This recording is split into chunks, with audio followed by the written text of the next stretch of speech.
की किताब 150 पेजेस की किताब अब एक 2 घंटा 20 मिनट की पिक्चर बन चुकी है। बहुत चर्चा में है पिक्चर।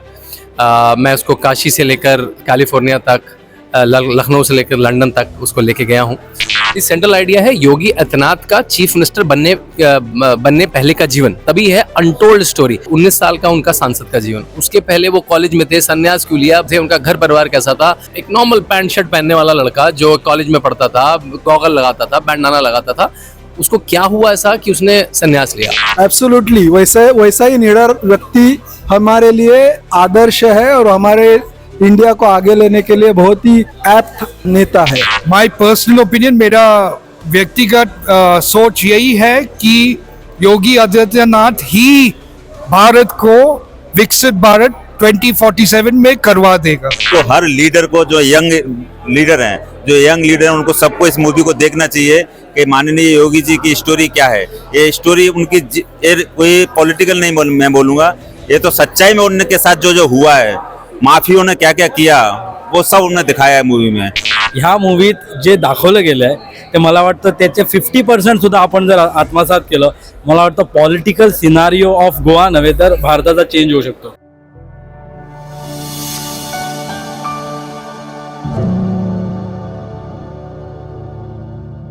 नमस्ते, आज हम गोवा की राजधानी पणजी शहर में हैं। इधर के आइनॉक्स थिएटर में अभी जो मूवी है उत्तर प्रदेश के मुख्यमंत्री योगी आदित्यनाथ जी, उनके जीवन पर आधारित ये मूवी है। यह एक पुस्तक पर आधारित है। उस पुस्तक के लेखक आज हमारे साथ मौजूद है। वे है श्री शंतनु गुप्ता जी। नमस्ते गुप्ता जी। उन्होंने 2017 में the monk who became a chief minister, तो यह पुस्तक लिखी थी। तो इस पुस्तक पर आधारित यह मूवी है। तो अभी इधर पणजी में इसकी एक स्पेशल स्क्रीनिंग होने जा रही है इस मूवी की, जिस मूवी का नाम है Ajey, the untold story of a Yogi. तो इसके बारे में गुप्ता जी आप जानकारी दे सकते हैं। 150 पेजेस की किताब अब एक 2 घंटा 20 मिनट की पिक्चर बन चुकी है। बहुत चर्चा में है पिक्चर। मैं उसको काशी से लेकर कैलिफोर्निया तक, लखनऊ से लेकर लंदन तक उसको लेके गया हूँ और लोग सराहना कर रहे हैं। बड़ी खुशी है कि गोवा में आज मुख्यमंत्री भी रहेंगे, मैंने सुना है। मुख्यमंत्री डॉक्टर प्रमोद सावंत जी रहेंगे, उनके कैबिनेट के साथी रहेंगे, गोवा के गणमान्य लोग रहेंगे, थिएटर वर्ल्ड से जुड़े हुए, सनातन समाज से जुड़े हुए लोग रहेंगे, कई पंडित लोग रहेंगे, सिख समाज से कई लोग रहेंगे। तो बड़े हर्ष की बात है। I am very happy that the movie is coming here in Goa. यह जो मूवी है तो नॉर्मली यानी क्या इसका विषय है, सेंट्रल आइडिया है, उसके बारे में हमारे दर्शकों को थोड़ा बता सकते हैं। इस सेंट्रल आइडिया है योगी आदित्यनाथ का चीफ मिनिस्टर बनने पहले का जीवन, तभी है अनटोल्ड स्टोरी। देखिए 17 के बाद से तो आपने टीवी में 24/7 देखा ही है, वो कुछ करते हैं, सारे चैनल उनको दिखाते हैं, लेकिन 17 के पहले का जीवन कम पता है। 1-2 भाषण से सुने होंगे तो सुने होंगे। उसके पहले 19 साल का उनका सांसद का जीवन, उसके पहले वो कॉलेज में थे, संन्यास क्यों लिया, बालक क्यों थे, उनका घर परिवार कैसा था। एक नॉर्मल पैंट शर्ट पहनने वाला लड़का जो कॉलेज में पढ़ता था, गॉगल लगाता था, बैंडाना लगाता था, उसको क्या हुआ ऐसा कि उसने संन्यास लिया। और वो संन्यास लिया तो माँ बाप को कैसा लगा, वो जो है वो हम लोग स्टोरी लूज हो जाती है। हम लोग केवल वो बुलडोजर बाबा वो सब में वो चार्मिंग लगता है, लेकिन जो बैक स्टोरी होती है वो मेरे ख्याल से बहुत इंपॉर्टेंट है कि जो अभी उनके डिसीजंस हैं, चाहे उनका गाय के प्रति प्रेम हो, महिलाओं के प्रति समर्पण हो, वो सब कहाँ से आया, उनकी क्या ब्रिंगिंग थी, गुरु की क्या परंपरा थी, वो सब का जो इंटरप्ले है वो मूवी में देखने को मिलेगा। The making of the person called Yogi Adityanath. और आपने स्वयं ये पुस्तक लिखी है, आप स्वयं उत्तर प्रदेश से भी है, तो यह पुस्तक लिखने की प्रेरणा? देखिए प्रेरणा ये है कि मुझे लगा कि पहली बार उत्तर प्रदेश में कलंक है कि उत्तर प्रदेश एक करप्ट जगह है। उसमें चाहे मायावती हो, उसमें मुलायम सिंह यादव हो, उसमें अखिलेश यादव हो, पहली बार लगा एक संत मुख्यमंत्री बन रहा है। जो श्री राम की जन्मभूमि है, जो श्री कृष्ण की जन्मभूमि है, उसको वैसा ही मुख्यमंत्री चाहिए था, ऐसा मुझे लगता था। तो मैंने कहा लिखा जाना चाहिए, इससे पहले कि वो उल्टा पुल्टा लिख दे, तो let me set the record straight. तो बड़े पब्लिकेशन से ब्लूम्सबरी जो हैरी पॉटर आदि बड़ी किताबें करता है, उसके साथ मैंने लिखी और अभी तक ये करीब 13 भाषाओं में आ चुकी है। संस्कृत और उर्दू में भी किताब है, मराठी में भी किताब है, साउथ की सारी भाषाओं में, बंगाली में, उड़िया में, सब में भाषा में किताब है। ये किताब हार्वर्ड से लेकर ऑक्सफोर्ड की लाइब्रेरी में है। और अभी मैं इस मूवी को भी लेके गया, मैंने यूएस का ट्रिप करा, यूके का ट्रिप करा, भारत के हर राज्य का ट्रिप कर रहा हूँ। तो मैंने कहा क्योंकि गोवा फिल्म फेस्टिवल की एक जगह है, यहाँ पे फिल्म फेस्टिवल होने भी वाला है, फिल्मों में लोग रुचि लेते हैं और हिंदी भाषा सब समझते हैं अच्छे से, नहीं तो सबटाइटल भी है, तो यहाँ लाने का मेरा मन था और आई एम वेरी हैप्पी। और खासकर विंसन वर्ड जिन्होंने ऑर्गेनाइज कराया, संजय जी, उनको भी साधुवाद कि उनको लेके आया। का ये जो कार्य है तो इस मूवी के माध्यम से अधिक लोगों तक, समाज तक पहुंचे और एक हिंदू के रूप में हिंदू समाज ने जो जागरूक होना आवश्यक है और हिंदू धर्म जो त्याग पर, बलिदान पर ही आधारित है, तो उस दृष्टिकोण से आपके इस पूरे मिशन को हमारे ओर से बहुत बहुत अभिनंदन, धन्यवाद। बहुत बहुत धन्यवाद सभी दर्शकों को। देखो बाबा बैठ गया, योगी बाबा बैठ गया। मेरे साथ गोवा क्रॉनिकल के एडिटर सावियो रॉड्रिक्स जी हैं।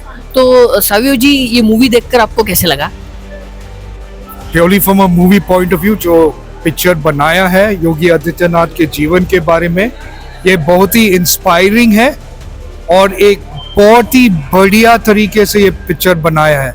स्टोरी एक तरह, लेकिन जो डायरेक्शन था, एक्टिंग था, जो मेन कैरेक्टर का था, वो बहुत ही बढ़िया था और वेरी इंस्पिरेशन। बढ़िया था and it started from the root level, how a volunteer from a volunteer and then like Sanatani Vichar and all that. He was like he showed it like one man army, one man makes the nation. Very nice and very nice picturization also was very good and today लगा ऐसा कि कुछ उसके बारे में बहुत कुछ जानते नहीं थे, क्योंकि उसके बारे में आज पता चला। इनके बारे में हमें कुछ पता नहीं था, लेकिन जैसे उन्होंने अपना जर्नी दिखाया है, तो I think this movie should be the part 1। We are waiting for the part 2।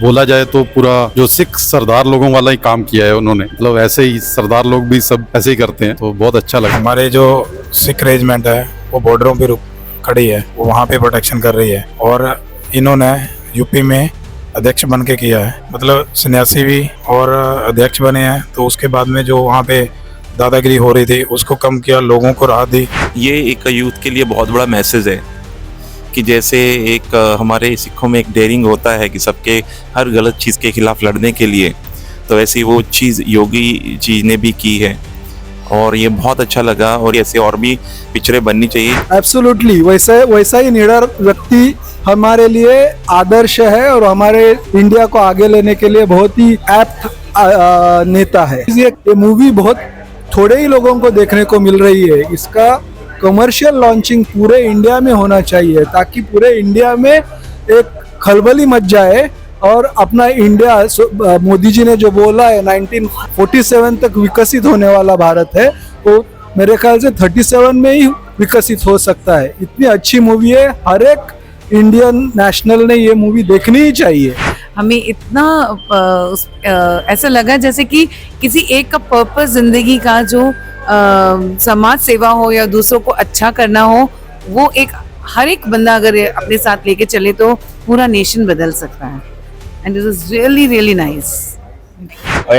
Movie बहुत ही अच्छी मूवी बनी हुई है। इसको हर लीडर को, जो यंग लीडर हैं उनको सबको इस मूवी को देखना चाहिए कि माननीय योगी जी की स्टोरी क्या है।